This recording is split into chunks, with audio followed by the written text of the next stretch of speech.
who've come forward to the AG's office and begged him to investigate pedophilia, begged him to investigate child trafficking, begged him to investigate sex trafficking, begged him to investigate human trafficking, begged him to investigate rape, and he hasn't done it. So those should be documented as well. He has no business even thinking about running for governor. Zero. Gotcha. So, leading to that too, I mean, it was pointed out yesterday, stuff about the border as well. I mean, we could find So I tweeted something on Saturday, and then he retweeted back 4 different things. Just because you tweet something about illegal immigration doesn't mean you actually do anything about illegal immigration.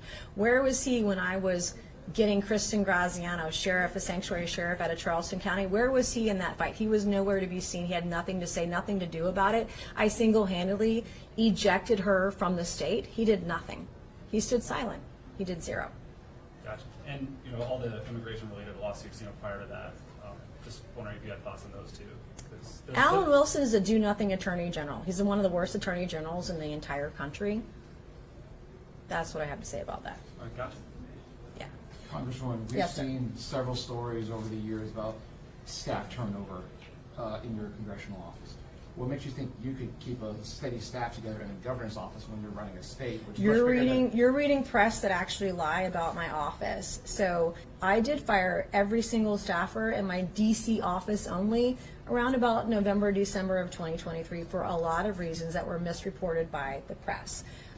It wasn't my entire staff, which is what the mainstream media reported. That was a complete lie. Was one of my offices, and we have never been better. We have a great team. They work really hard for the constituents that I represent, and we've never been better, and they're phenomenal in terms of just the grants that we're getting awarded for different organizations in the district, from the constituent outreach we're doing, from the bills that we're passing. In fact, we just had one of the 12 bills in the House Rules package at the start of this Congress. There were only 12 bills that are being considered in the House Rules package, and ours was one of them. So in terms of the accomplishments we've done, I have the best staff I've ever had. And if I run for governor, I hope that every single one of them will follow me there, because they're phenomenal in the amount of work we could do for the state. If I could just multiply them and do what we're doing in our one congressional district and do it statewide, it would be remarkable and tremendous. No one would work harder. What gets you into the race? What keeps you out? Well, right now I'm talking different constituencies, different groups, and right now the backing we're getting in interest in this is enormous.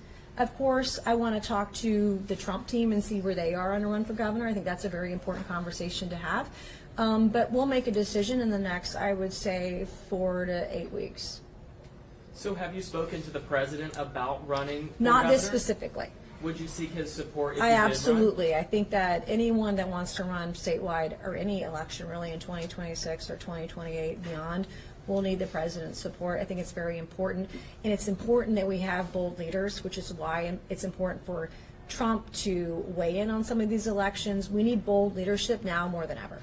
You saw the mandate in November, and people are demanding action. Less words, less talk, more action. And look at what Trump has done. He did more in 4 days, in his first 4 days in office, than the Biden-Harris administration did in 4 years. And we have a lot of great conservatives in our party, but people are afraid to address tough issues. People are afraid to take on the trans issue. I'm not. I'm a woman. I'm a survivor of rape. I don't want men in women's spaces. And we need people who are going to take some tough votes, that are going to take on tough legislation, and will take on tough causes, because that's what the people are demanding. The time for being nice is over. We need to get back to common sense, and that's what Trump's doing right now. We see on his first week in office has been tremendous, but that's the kind of leadership that will be successful in 26 and beyond. You talk about taking And good to see you. You too. Thanks. Yeah. Congresswoman Mace, you talk about taking action. South Carolina is a legislatively dominated state. Yes. What would you see yourself doing as governor? Understanding how the legislature works with the governor's office and even the lieutenant governor's office. And so in terms of policy, the policies that I'm looking at in a statewide potential run, number one is the taxation that we have at the state level. Our state income tax is pretty high for a southern conservative state at 6%. Working with the legislature, understanding what makes them tick to reduce it, I think it should be 0. The second thing is making sure that we have no more sanctuary sheriffs, sanctuary counties, sanctuary cities in South Carolina, that when they're not deporting out on the street, our attorney general our lieutenant governor stood by silently and did nothing, and not said a word, did nothing. And I'm the one who single-handedly energy. We are the 10th fastest growing state in the country, and we have a lot of development everywhere. We have with job growth, all those things. With that comes a deep concern for the energy crisis that's ahead. I think we're within 5 years. So we need liquid natural gas. We need nuclear. I know we're looking at revisiting VC Summer. The state spent $9 billion and fumbled that several years ago. But we have to look at where we have data centers doing nuclear, small nuclear reactors, SMRs, et cetera, that can grow with those projects are going to be really important. But also women and kids. What are we doing? As a victim and a survivor, I know firsthand in this state how poorly women are represented. And women that come forward, how they're treated, they're victimized or treated like criminals rather than victims and rather than survivors. And then the fourth thing would be education. We talked about school choice and educational opportunity in this state for decades. But we still have people who are in poverty, who cannot be lifted out of poverty because we're doing very little for their education. And so I think we have to look at all of that. But anyone who's going to be the next governor, those are the first 5 issues they have to address. And understanding how the legislature works and finding the ways and the tools in which you can use in the governor's perch in that seat to ensure that those things get done. We can't talk about it anymore. It's now time to do them. Former Governor Haley had a pretty aggressive posture toward how she dealt with the legislature. What makes you think it's going to be different this time? No, she's a great role model for how aggressive she was with the state legislature. And she came from the state house. She came from that side of things and knew the lawmakers, knew the legislatures, knew what made them tick. And that's what we need. That's why we need bold leadership, strong leadership who understand how to get it done, because the days of, oh, we're going to talk about all these things. We've been talking about lowering state income taxes for over a decade. And we just got 0.2 of 1 point reduced. It's not enough. It should be 0. Congressman, income tax represents 41% of the state's general fund revenue. How do you replace that and get rid of it? Well, obviously the economy would grow with income tax cuts. It always has. Look at Florida, look at Texas, you can look at the data there. But the government revenues actually end up growing over the long term. I would want to look at how other states have done it, how they did it incrementally over time to get down to 0. And we've seen the benefits of that. The other thing, there are other, you look at some of the real estate taxes.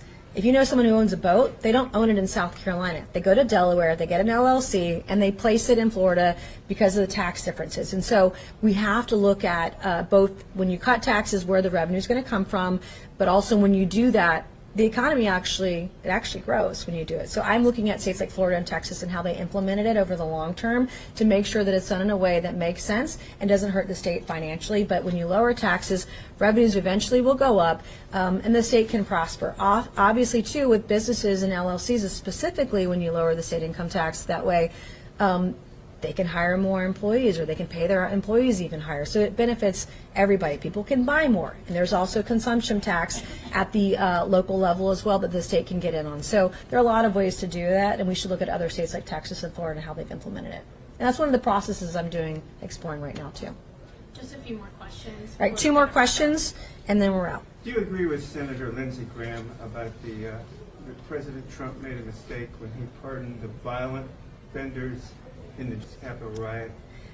I would like to know where all those Antifa people and Black Lives Matter people, when they were arrested and thrown in jail for the violent crimes they committed, even in South Carolina. It wasn't just Portland, Oregon, it was all across the country. But the folks who were at J6 and have served their time for the crimes they did, they've done that, and I support President Trump.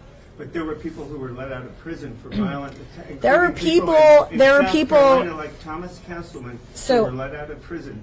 I would like to know your thoughts on the people that tried to burn Charleston down after the Black Lives Matter riots. Where were you when people were with long barrel guns coming into downtown Charleston? And I'm telling you, and I have always said that people who did the crime should do the time, and they've done that. He has released them, and I support that. But somebody like you in the legacy media wants to give everybody a pass for Antifa members, Black Lives Matter members that tried to burn cities down and didn't serve a single day in jail. Ever since I was assaulted, and I've been saying no men with penises in women's bathrooms. I was physically assaulted. I get death threats every day. Not a single person has been arrested for the acts of violence against me. So where are you on that? You're nowhere because you're part of the legacy media. You're a dying breed. All right, last question. Congressman, Anyone? you ripped off the Band-Aid on announcing you're considering a run. Yes, I am considering a run, and I'm How is- traveling around the state as I think about it. And you've got to get your name ID up. The vote-rich part of the state is going to be the upstate. Mm-hmm. How's your name ID up there? It's pretty phenomenal, statewide actually. So I have not, I'm exploring it. I'm being very careful about how I do that, but we're visiting all parts of the state. I've been invited by many different Republican parties, many different groups, business and political alike, to get around the state, and we'll be doing that over the next couple of weeks. We're going to the upstate, we're going to Horry County, we're going to the upstate, we're going to the Midlands, we'll be everywhere across the state, listening to voters and hearing what they have to say and what issues they believe are most important to them, because that's all that matters. Do you anticipate any trouble with the evangelicals given your past abortion stance?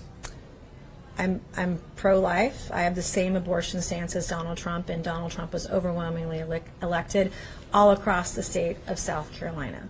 So thank you. I appreciate y'all being here today. Thank you so much. Thank you.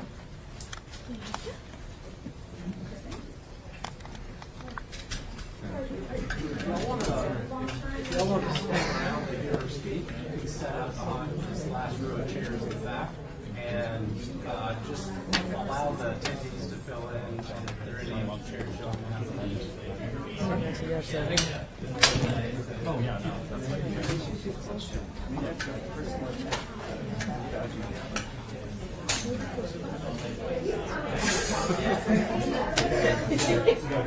Hey, so, this meeting is over, so if anyone is planning on sticking around, just let me know. We just ask that you're